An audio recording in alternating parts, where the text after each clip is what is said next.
بسم اللہ الرحمن الرحیم۔ Welcome to my YouTube channel P K birds and animal. میرا نام ریاض نسیم۔ امید کرتا ہوں سب دوست خیریت سے ہوں گے۔ تو آج کی ویڈیو میں جو آپ کو میں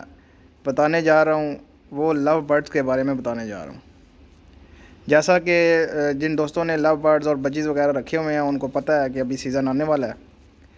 اور نیکسٹ منتھ میں لوگ باکسز اور ہانڈیاں وغیرہ اپنے جو ہے نا وہ پنجروں میں لگانا شروع کر دیں گے بریڈنگ کے لیے۔ تو بریڈنگ کے حوالے سے یہ ایک چھوٹی سی ٹپ ہے کہ آپ کیسے جناب بریڈنگ کو جو ہے نا وہ بہتر طریقے سے حاصل کر سکتے ہیں، اور کس طرح سے آپ جو ہے نا وہ اپنے پیرنگ کو لگا سکتے ہیں۔ تو اس سے پہلے جن دوستوں نے میرا چینل سبسکرائب نہیں کیا ان دوستوں سے گزارش ہے میرا چینل سبسکرائب کریں، لائک کریں اینڈ شیئر کریں۔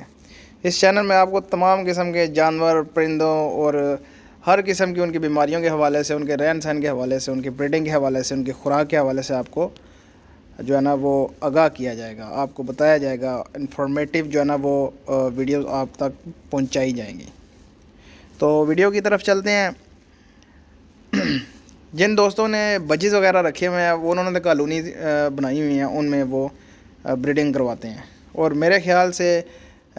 جو بجیز ہیں ان کو کالونی میں ہی رکھنا چاہیے اور ان کی کالونی میں ہی جو ہے نا وہ بریڈنگ کروانی چاہیے۔ لیکن اس کے برعکس جو لو برڈز ہیں ان کا بریڈنگ کا جو سیشن ہوتا ہے وہ اس طرح سے ہے کہ اگر ایک لو برڈ مہنگا ہے اور دوسرا لو برڈ سستا ہے تو آپ ان کو کالونی میں نہیں چھوڑ سکتے، کیونکہ اگر ان کا آپس میں پیرنگ لگیں گے تو آپ کو مثال کے طور پر اگر وہ 4 بچے دیتے ہیں تو 3 آپ کو جو ہے نا وہ کم قیمت والے بچے آپ کو ملیں گے، اور ایک اگر وہ مہنگا مل گیا تو اس سے آپ کو فائدہ کوئی نہیں ہونے والا۔ اس لیے جب بھی آپ بریڈنگ کا جو سیزن ہے وہ اگر آپ کالونی میں لگانا چاہتے ہیں تو پھر آپ نے کیا کرنا ہے، جو سستے برڈز ہیں، جو سستے لو برڈز ہیں ان کی کالونی آپ نے علیحدہ بنانی ہے، اور جو مہنگے برڈز ہیں ان کی کالونی آپ نے علیحدہ بنانی ہے۔ مثال کے طور پر اگر آپ کا ایک برڈ 10,000 روپے کا ایک لو برڈ ہے، اور اسی حساب سے اگر آپ ایک ہلکا برڈ لے لیتے ہیں 2,000 کا، تو آپ ان کو کالونی میں نہیں چھوڑ سکتے، کیونکہ 2,000 اور 10,000 کا جو کمبینیشن ہے وہ بنے گا نہیں، اور آنے والے بچے جو آپ کو کسی کام کے حاصل نہیں ہوں گے۔ اس لیے یہ نئے جو فینسیر ہیں، نئے جو لو برڈ کے شوق رکھتے ہیں ان کو میں ایک تجربہ اپنا اور اپنا ایک مشورہ جو ہے نا وہ شیئر کر رہا ہوں کہ آپ ایسے کالونی بنا لیں اگر آپ نے کالونی میں رکھنے ہیں۔ ویسے تو سب سے بیسٹ طریقہ جو ہوتا ہے وہ ہر جو پیئر ہے اس کو آپ اپنا اپنا ایک علیحدہ علیحدہ کیج بنا کے دیں جس میں وہ بریڈنگ کریں۔ تو جو لوگ لو برڈ کا شوق کرتے ہیں یا جو کاروباری سطح پر آپ دیکھ لیں، وہ ہمیشہ ایک جو پیئر ہوگا اس کے لیے انہوں نے ہمیشہ جو ہے نا وہ علیحدہ اس کا کیج بنایا ہوگا، اور اس میں اس کی بریڈنگ وہ جو ہے نا وہ علیحدہ کیج میں وہ بریڈنگ حاصل کرتے ہیں۔ ویسے تو بجز کی بھی آپ کر سکتے ہیں، لیکن وہ کمرشل لیول پہ آ جاتی ہے، وہ کاروباری سطح پہ آ جاتی ہے۔ اور لو برڈ کا جو ہے نا وہ اگر آپ کالونی میں حاصل کرنا چاہتے ہیں تو پھر آپ نے 2 طرح کی کالونیاں بنانی ہیں، ایک سستے والے اور ایک مہنگے والے۔ جن لوگوں کے پاس ٹائم نہیں ہے، ٹائم کی شارٹیج ہے، اور وہ چاہتے ہیں کہ ہم ایک ہی دفعہ جناب ان کو خوراک وغیرہ یا اس طرح کا جو ماحول ہے کہ ایک ہی جگہ سے وہ جو ہے نا وہ بریڈنگ حاصل کر سکیں، تو وہ کالونی وغیرہ بنا لیتے ہیں، اور کالونی میں باکسز وغیرہ لگا کے ان کے ہانڈیاں وغیرہ لگا کے ان سے وہ بریڈنگ حاصل کرتے ہیں۔ تو اگر وہ سستے اور مہنگے آپس میں مکس ہو جاتے ہیں تو پھر اس محنت کا کوئی فائدہ نہیں، اس بریڈنگ کا کوئی فائدہ نہیں۔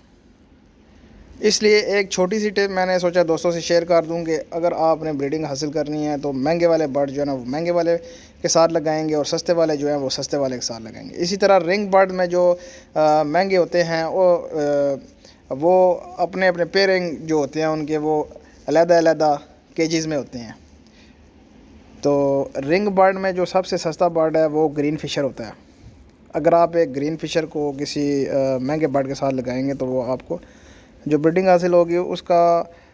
زیادہ تر جو ہوتا ہے وہ گرین فشر جو ہے وہ سستے طریقے سے جو ہے نا وہ اس کے بچے آئیں گے آپ کو۔ لوگ کیا کرتے ہیں، گرین فشر کو جب بریڈنگ کراتے ہیں کسی دوسرے مہنگے والے برڈ کے ساتھ تو اس کو کس لیے کرواتے ہیں تاکہ ان کی جو بلڈ لائن ہوتی ہے وہ بہت سٹرونگ ہوتی ہے، مضبوط ہوتی ہے، تاکہ وہ مضبوط بلڈ لائن حاصل کر سکیں۔ لیکن یہ ایک علیحدہ طریقہ کار ہوتا ہے اور یہ کمرشلی جو ہے نا وہ طور پر لوگ ایسا کرتے ہیں، وہ اس کا ایک علیحدہ ٹاپک آ جاتا ہے۔ لیکن اگر آپ نے کالونی میں بریڈ حاصل کرنی ہے، بریڈ حاصل کرنی ہے تو اس کے لیے آپ کو اس طرح کی پیئرنگ بنانا پڑے گی کہ ان کی قیمتوں میں اتنا جو ہے نا وہ ڈفرینشیٹ نہ ہو۔ مثال کے طور پر اگر 200 500 1000 کی اگر تھوڑی سی ڈفرینس آتی ہے تو اس کا کوئی ایشو نہیں ہے، آپ ان کو ایک جگہ چھوڑ سکتے ہیں۔ لیکن اگر ایک 5000 والا پیئر برڈ ہے اور وہ ایک 15,000 روپے والا برڈ ہے تو اس کو آپ کالونی میں نہیں چھوڑ سکتے، اس لیے آپ نے علیحدہ کالونی بنا لینی ہے۔ تو بیسٹ طریقہ جو ہے وہ تو آپ علیحدہ کیجز میں آپ ان کی علیحدہ بریڈ حاصل کریں، وہ تو سب سے بیسٹ ہے۔ لیکن جن کے پاس ٹائم کی شارٹیج ہے وہ اس طرح کر سکتے ہیں۔ امید کرتا ہوں آپ کو آج کی ویڈیو اچھی لگی ہوگی، چھوٹی سی ہماری جو کوشش ہے، ٹپ ہے، وہ آپ کو اچھی لگی ہوگی۔ اگر اچھی لگے تو لائک کریں، شیئر کریں، میرے چینل کو سبسکرائب کریں۔ تو ملتے ہیں نیکسٹ ویڈیو میں، اللہ حافظ۔